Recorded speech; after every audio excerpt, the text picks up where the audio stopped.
Ngayon, Congressman, para mas malinaw po, ano ba ang modus nitong si Garjola umano? Yung pre-order, pwede ba nating ilatag lang po para mas maunawaan? Ano ba, maliban po sa mali naman talaga yung congressman ka and then ikaw pa talaga yung contractor o kaya pamilya mo yung kontratista, maliho naman talaga yon, labag sa batas yun. Pero ano ba ang modus nitong taong ito?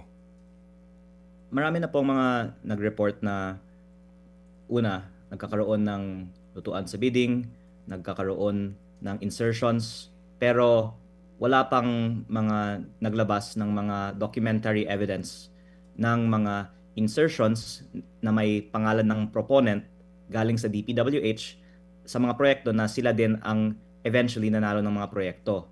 Hanggang ngayon na ipinakita ko sa ICI ang isang listahan na nakuha ko mula kay former DPWH Undersecretary Catalina Cabral na may listahan po ng 20 billion pesos in projects na eventually na award kay Congressman Garjola. Pero ang punto ko po ay ito.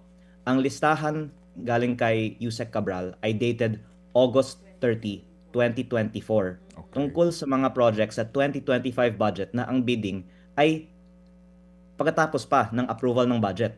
Pero ang lumalabas po ay bago pa inapprove ng Kongreso ang budget, may internal file na ang opisina ni Yusek Cabral ng mga proyekto na mapupunta kay Congressman Garjola o sa mga kumpanya na konektado sa kanya. Kaya hinihiling ko sana na ipaliwanag ng mga opisyal ng DPWH paano nila alam ang mga proyekto na mapapanalo ni Congressman Garjola o kanyang mga kumpanya 1 year before the actual bidding.